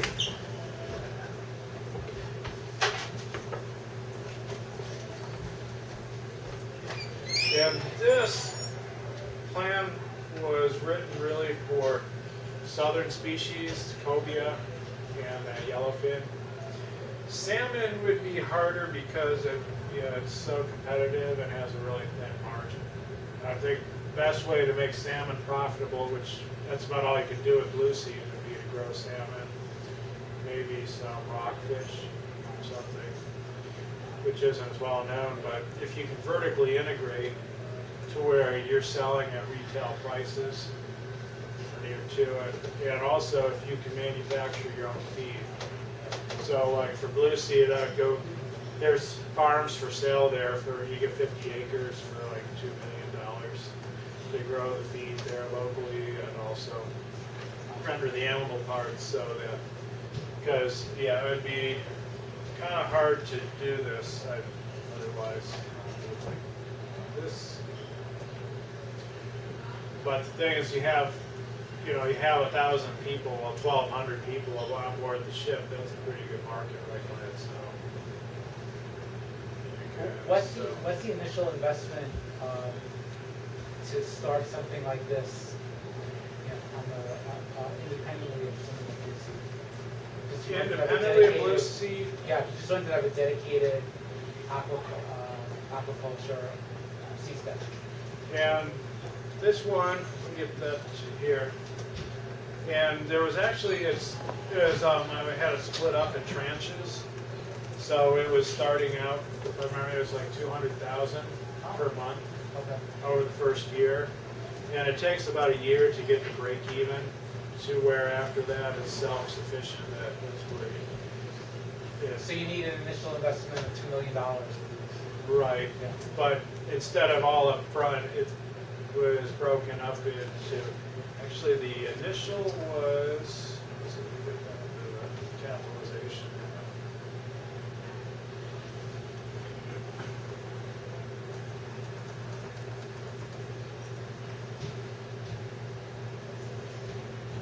So this starts off, as you can see, there's a cash balance on the starting date of $858,000. And then you see the other 1.2 million was coming in. So have you or anyone else tried to launch this, to try to get investors to put up the $1.2 million? No, I haven't put this, really done any of the capital raising. Do you want to, or? I would like to. Theoretical? Yeah, it was theoretical at this point. Because I want to study it mainly to make sure that it was kind of a thing that it looked too good to be true. So I want to make sure that it's not too good to be true. As it was, I went over the plan quite a bit because the initial figures, and I was using figures from a study for the Gulf of Mexico. It was done by a University of Louisiana or the government. And it looked very profitable, but to me the sense is, well, everyone would be doing it if it were that profitable. So I've been wanting to make sure that there are these other things that have come up, like the high rate of cannibalism. I knew there was already, you can have some losses due to disease, and make sure before starting on it that these figures will hold, that we can actually expect something like this, because it looks really good on paper. Well, kind of related to that, how are the companies doing that are making the cages? How is their business doing? And if it's not taking off, why not? So what are some of the obstacles? One of the big obstacles has been regulatory. It's really a total new venture that the data is still coming in on what the environmental effects are. And there is some opposition from this Food and Water Watch group. It's like if you go on the net, almost everywhere you see open ocean aquaculture, you'll see posts there by Food and Water Watch. It's like they're running a very organized net campaign against it. But NOAA is promoting it. So can it be these Food and Water campaigns, can they be disguised campaigns with potential competition?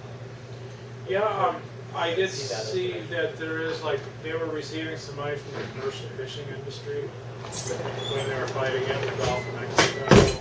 And I did order their filings to look at to see if I see where their money's coming from. So everyone's kind of like George Soros and those kind of people. So it's.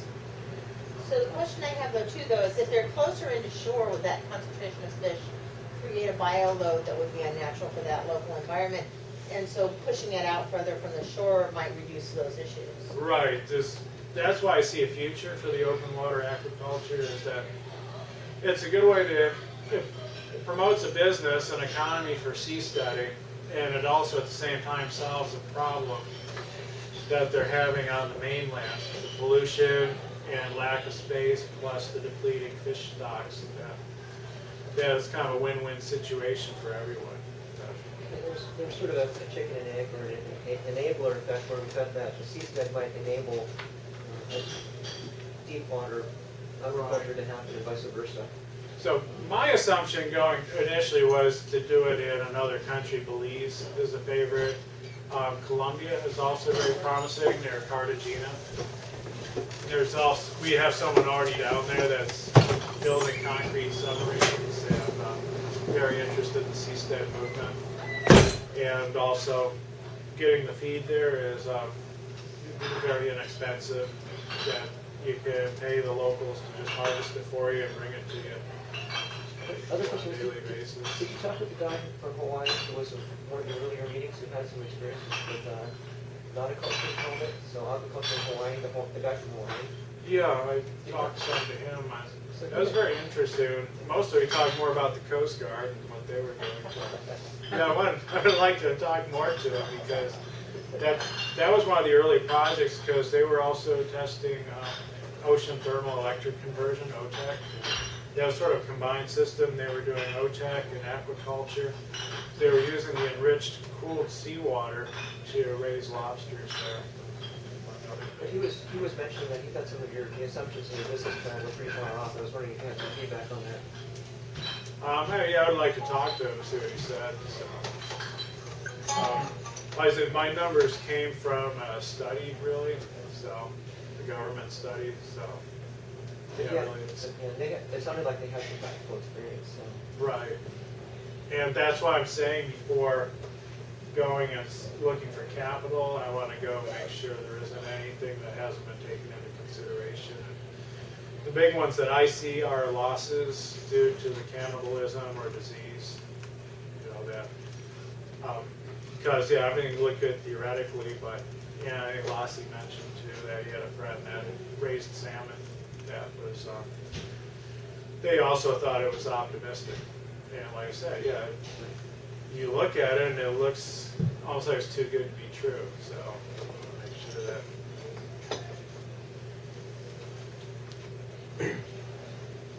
Were you talking about Carl Ewer, the guy I was referring to on the list? Yeah. Okay. Well, yeah, maybe you should give him a call. I think he'd like to give his view on it. Yeah, I'd like to hear that, especially now that for blue seed, it'd have to do salmon, which is what they're raising over there too. That he would be very knowledgeable of what the problem is with that species. To me, all I kind of have to do is look at the charts that I got off the NOAA reports to see why he would say what he was saying. Because the margin is very thin on salmon. You just barely make over what you pay for feed. Why would that be the limitation? Why would salmon be the only thing that they could do? It's it's the water temperature. See, most of the aquaculture fish are raised now are raised in warm water. So you see, you have a higher growth rate. Although salmon matures in a year too. It's a year to harvest, whether you're doing cobia, yellowfin, or the salmon. But the cobia and the yellowfin and now the pompano especially sell for more, whereas salmon has gotten very cheap because so many people are growing it that it's more commoditized. So I can see where, yeah, if you got it, and it only took about 10 years to reach that too, where it was getting like $20 a kilogram, and now it's down to $5 a kilogram.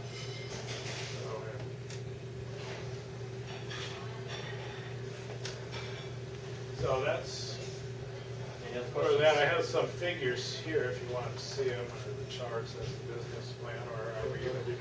You guys on the website. Okay. We're pretty much, so we're at 9 o'clock right now, so I think we can still, if you have something else to show in a couple of minutes, that's fine, otherwise. No, I have some pictures, but if we're running behind, I'd say. No, we're actually fine. Oh, okay. Yeah, I showed you most of what I have here. If we have some extra minutes, Shannon would like to show his lobsters and crabs. Oh, okay. All right.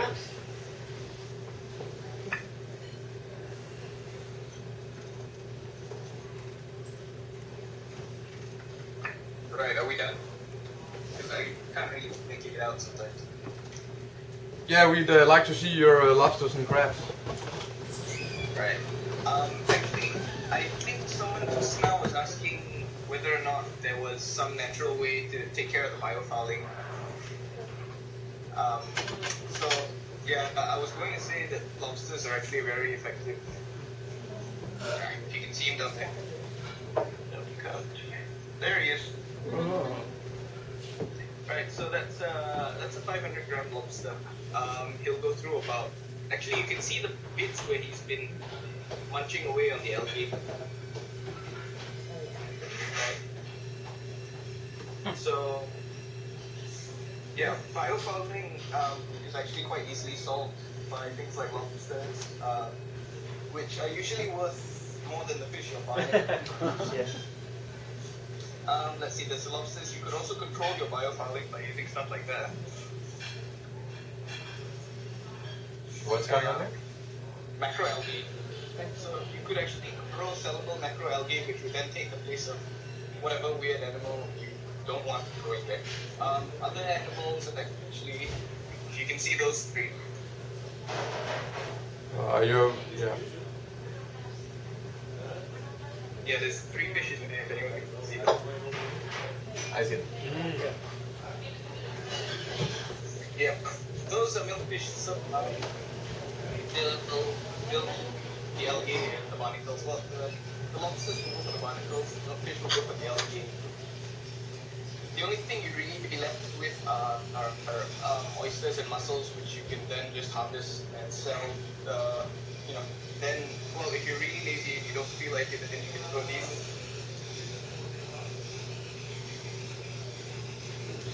So just about crab. any sort of make crab.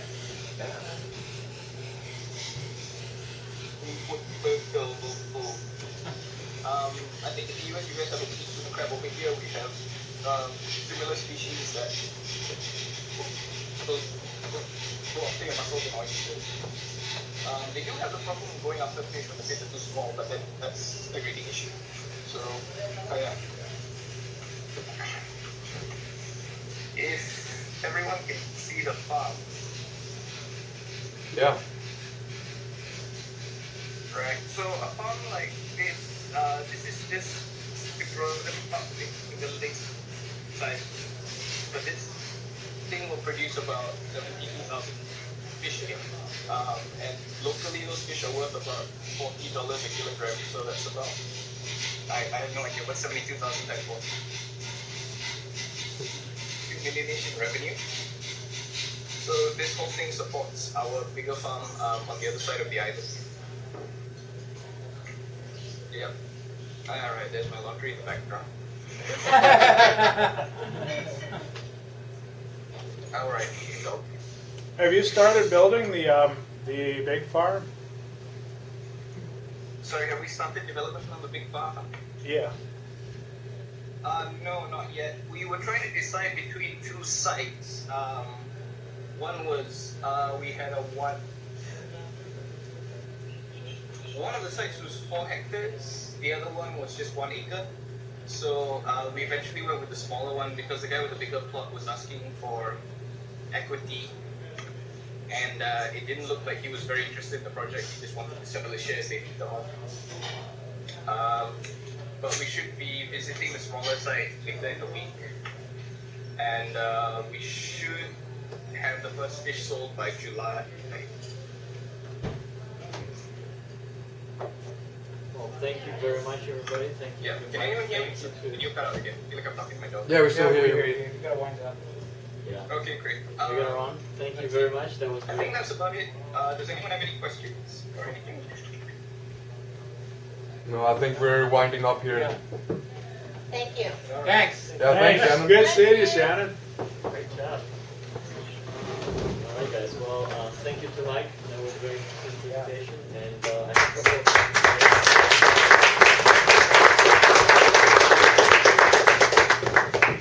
So I have a couple of organization questions. So I think we have officially wrapped up this meetup, but feel free to stick around. I want to just throw a couple of points out. We've been discussing about switching or sort of swapping location every month. Go to places like East Bay, South Bay, San Francisco. How do you guys feel about it? Or should we stay in one place here? No break. My suggestion would be ask next time when the water around. We'll also post those on forum probably, or okay. And let's see. Let's show the fans how do you like this presentation? Any topics? Maybe thumbs up, thumbs down. Okay. What was good? What was good? What was bad? What did you? What would you like for next time? What type of topics would be interesting? I like that it was a commercial venture. That's I get for business. Okay. I think actually the other really big application, really big usage of doing things off in the waters is medical tourism. So. I was just wondering because Patrick has originally proposed that idea at least 3 years ago or something, and nobody has. Is there something that we're missing? Well, there was surgery. So a whole bunch of people in the Seasteading Institute that were researching medical tourism, right? Yes. Yeah, actually, before Patrick was doing the Honduras project, he was looking into doing a medical tourism thing. So what And there's happened to nothing that? wrong with that idea. Just the Honduras project was this great, unique opportunity. So nobody stepped up. That team shifted to the Honduras project. We get people talking about medical tourism all the time. It's one of the business models I'm most excited about. There's a doctor in the room that might want to give a talk next week. Next month. Or next month. And also Would you want to do it, Martin? Open. I'm not going to commit to it yet, but yeah. Also, Surgery Cruise was one of the. So Martin was involved with it. I was the medical director of Surgery Cruise. We had trouble raising the money for it because it was in 2008, 2009, which was pretty disastrous time to be raising money. We explored different business models for buying the ship and leasing the ship than just leasing space on a ship. So I think it's doable. We just want to prove that it's possible, and then we can. Personally, I like leasing space on the ship. I do that. I know, yeah. It makes a lot of sense because we don't want to get involved with running the ship. Yeah, and you already have people that know how to run a ship. Exactly. So. I didn't realize you were involved in surgery. I think it's completely different. You'll be eminently qualified to speak about it. Well, we did a lot of work on it. We have the business plan, we have the models. We spent thousands of dollars on legal advice and consulting with other experts. So you guys given up or? No, well, Jeff Winter kind of moved on to another project. I had to get my visa situation sorted out, and finally back here in the Lucy. I think it would be interesting to talk about that because the reason being in Ocean for a long time, I'm looking for quality control and also regulatory issues. And if you're talking about renting space, you're going to have a flagship that's going to have some kind of requirements on it. So I mean, unless you got full control of the ship, you know, do you really have, you know, full control of the practice that's happening on there? And so it's just a complex question. And how did, I mean, what is your business model that you were talking about that you had put together? Well, like I said, there were like 3 different models which we explored, different cost structures and risk levels. There's already a company called MediSpa that is doing plastic surgery procedures on cruise ships. But I think the big money is in orthopedic surgery. That's my world. Yeah. Hips and knees for everyone. Sorry, are these confidential business plans, or are they public? Well, we haven't shared it with anybody, but it's. Okay. You're talking about standards. I mean, if you run a Panamanian ship, that doesn't stop you from adopting Japanese standards or European standards. No, it's quality standards, and I think those are universal. I mean, there's certain things that are the right way to do something, and certain ways. I mean, infection is bad. Right. I mean, there's a number of things that are just basic standards, and how do you enforce that if you have kind of a low regulatory environment? You know, how do you quality control for If that? you're on a Liberian ship, you don't have to have Liberian health standards. Yeah, but you can have something better. You actually you want to have higher standards than Yeah, the you U.S. need to. Otherwise, insurance companies are not going to be willing to support it. Yeah.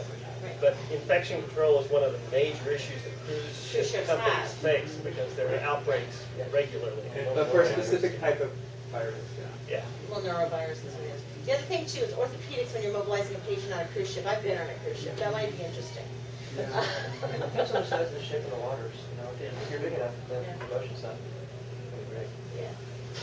So Nona, I think, was involved with MediPros or did a presentation. Nama. But she just did the pitch so to get other people involved. Because I think Mark, I know some guys in the forum were also looking.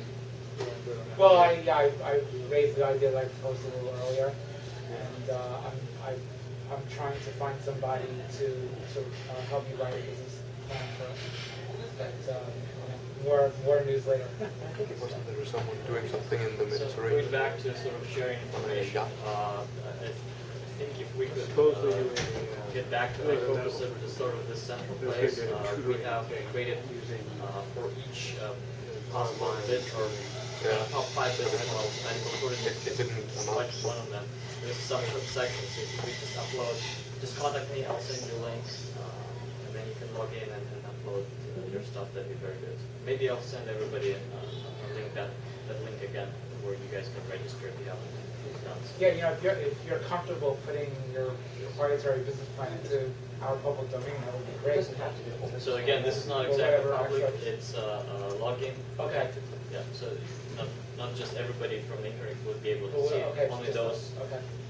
Even just having some reference information would be useful. It doesn't have to be the whole business plan. That'd be very good. Ready for executive session. I want to mention too, there is a great new bill that's passed the House and is scheduled for vote in the Senate. And what it does is to allow crowdfunding for startups. It's kind of like Kickstarter, but where you can actually get equity shares in doing the kickstart. So Actually, something else fascinating is there's some bills specifically for startups and visas, H-1B visas, I think. So it's almost like Blue Sea does already kind of know that. So don't know if it'll pass or not. Very good. So a couple of questions while we're here. Any other formats you guys want to explore? So we've this is typical presentation Q&A. Would you like to do a panel once in a while? Maybe a discussion forum, something, or is this fine? So we look for a speaker every time. I think we sort of went through tried a bunch of different things. I actually think this is pretty good format. That, But it doesn't, it's anarchy. It means order happens spontaneously, right? And this is sort of the order that happens. It doesn't mean it's the only way to do things. Right. Then last question, how do we do this so we get some results? Results being, I don't know, people working on something together. I think there's a lot of similar interests in this community. So let's brainstorm how we can put those interests to better use. So we just don't talk. Or maybe this could be a beginning, these talks, the brainstorm to the beginning of some interesting ventures. Okay, well, I invested in Blue Sea after I saw the presentation last month. So things would organically happen. I I didn't know anything about aquaculture until this presentation, so I'm sure the wheels are turning for people. I think let's not overmanage it. Let's have people put out the information, and then people need to take it the next step. I was just thinking also a panel is kind of a nice idea too, because you could debate the merits of different ideas. Right. Sometimes it's easier to do in person, sometimes it's easier to do online where you can have references. Right. But just to sort of hash out ideas, it could be useful. Speaking of which, should we do like a Skype session? What's the maximum, or some other, group call? Something? I would like to bring in video conferencing. Yeah. Some sort of conference solution where we don't necessarily have to bring our bodies to a particular location. Well, also there's people, around the country and the world. Exactly. There are a lot of people from all bring over the into world, the like meetup. witness today. Well, wait a second. I mean, they've had, at least when Patrick was running it, you've had town hall meetings. Yeah. You've organized that. I'm not sure that you want to delegate that to this meetup, right? Yeah, we've done that. People found it valuable, I guess, because people requested them. Haven't done one for a while. It's been 3-4 months now. The technology of those things is very challenging. You probably don't want to do it on the Wi-Fi and Fiddler's Green, right? Yeah, I mean, I was going to say that I wouldn't really like to combine like a whole lot of video callers with a meetup, because I'm pretty sure it'd be a horrible experience for them, and it's like distracting for us as we're trying to figure out what they're saying, whether they're muted, and where the feedback's coming from. So yeah, we could continue doing town halls, but as a separate thing, I think. Yes. All right. To sort of answer your question for me, the thing that will really propel Seasteading forward is sort of viable businesses, and someone can figure out some very socialistic ways to do it. Yes, that's what I'm saying. How do we jumpstart those businesses? And Yeah. lots of good ideas. People tend to, talk a lot about it, but I don't see much of it. Well, maybe even just a brainstorming session, because we think we've already identified some good ideas in aquaculture and in medical tourism, but maybe there's some others we should consider. Well, I was just going to say, a lot of organizations I've been involved with over the years had SIGs, or special interest groups, where you actually had the ability to break out groups that had similar interests. And there tends to be more dynamism in that kind of a group instead of more crosstalk. Right. And in that dynamism, you can actually get people wanting to test out concepts and actually do more real work, as opposed to more and more dialogue as you're continuing to explain yourself. What size of group do you need to be able to support that, to be able to split up and do that? Because This is plenty large enough. We've had like twice as many people in some of the other meetings that work in the little Christmas. Yeah, no, I've been to some of them. I actually sat out there. It's too crowded in here. But the concept of a SIG is the actual ability to have a concrete conversation among a smaller group of people that can actually produce some kind of project out of that, as opposed to just a larger dialogue or presentation. It actually gives you the opportunity to kickstart, if you will, something that people can test a concept. I like that idea very much. Yeah, the work group. So basically, you can split, or whoever's interested in medical tourism, they can form a group of, let's say, 3, 4, 5 people, and have their own meetings online or offline. And then you guys sort of work towards creating a company. Split it off. Sort of evaluating business models or something. Yes. Well, actually, along the lines you just said, I think that ultimately to get somewhere, you need money. So maybe we need to see if we can find 3 or 4 or 5 people who can act as sort of an investment council for us. So those people who have a lot of ideas but not so much money can learn how to present those ideas in a way that is actually going to elicit venture funding. So I think if we had that input into this, that would really be helpful. So maybe you can invite somebody, angel or venture capitalist, somebody who would talk about how to raise funds. Right, and then maybe a panel of them to listen to our pitches and either tell us what we're doing wrong or then decide to invest. Shark Tank. Yeah. There you go. That's a great model. I wish we should have something like that. Okay, so to sort of continue this momentum, who is willing to participate in, let's say, that's that work group? So Medical tourism. Yeah. Medical tourism. Yes. Yeah. Yes. So 1, 2, 3, 4. 5. I did right now. Well, not particular, just sort of focus on that effort in addition. Yeah. So we have 4. Okay. So I guess we could set it up as a sort of one small Web platform, right? Yes, why not? Yeah, we have that as part of it. Matter of fact, if you guys want, I can show you. What is that picture? That is the fish harvester for the sea station.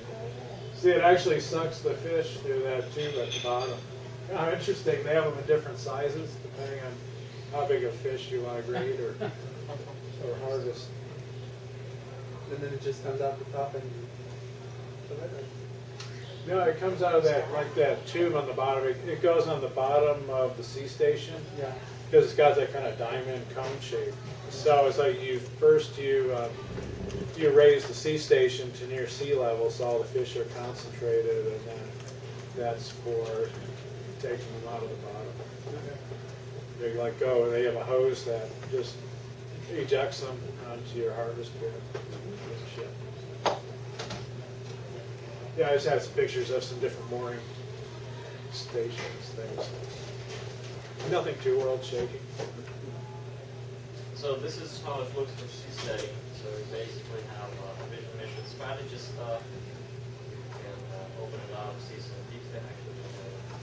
So those are called goals, and you can open them up and go down. So for every, so we've identified those 8, actually 6 different basic research directions, and we wanted to ask for some business models for each.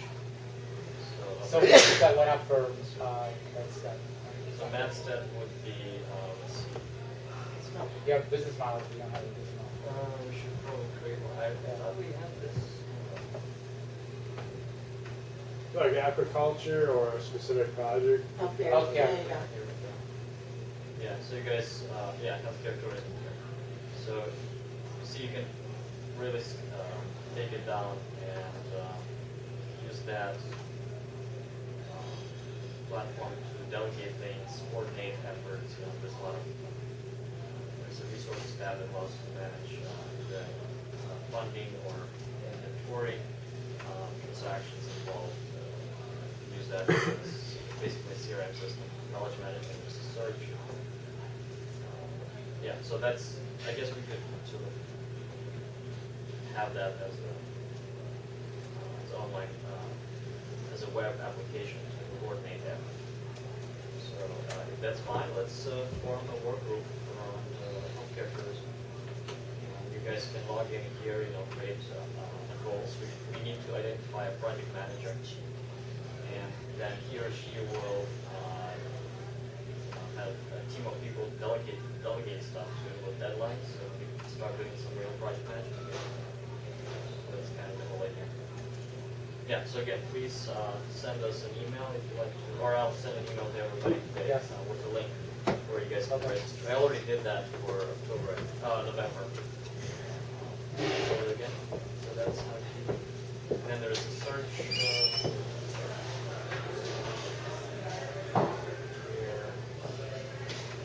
where you can go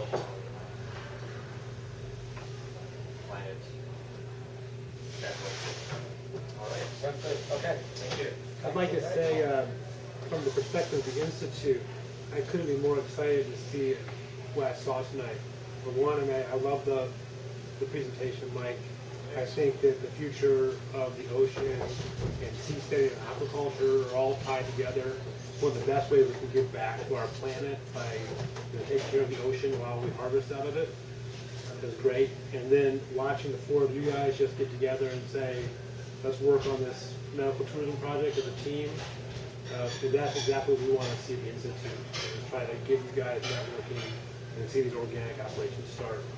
So very pleased to be here to see that. And please, I think you guys can also serve as a hub for other communities to join us, sort of promote this idea.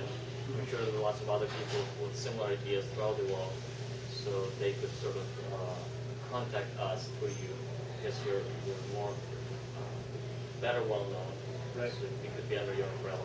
Yeah, what we're really hoping to see, just like you were talking about here, is at our conference in June, that these meetups kind of ramp up through that conference.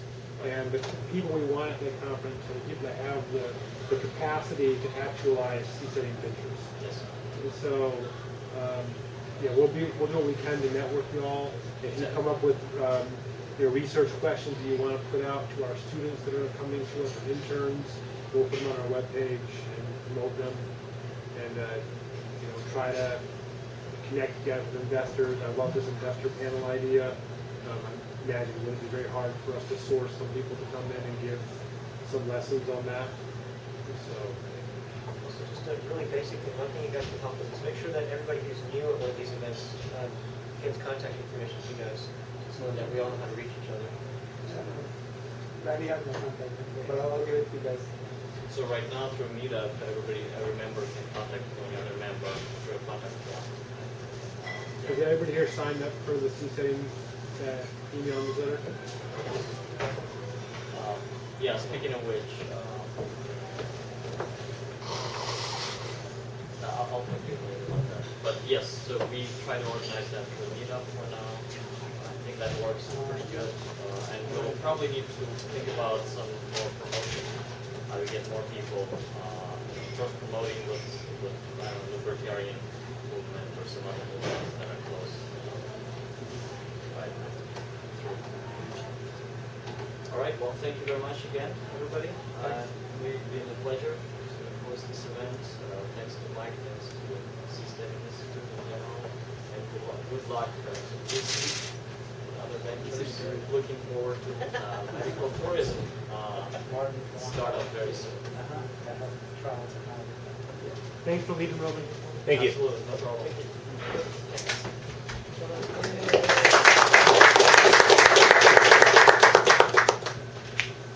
Are you considering doing another contest? Yeah, we're doing the top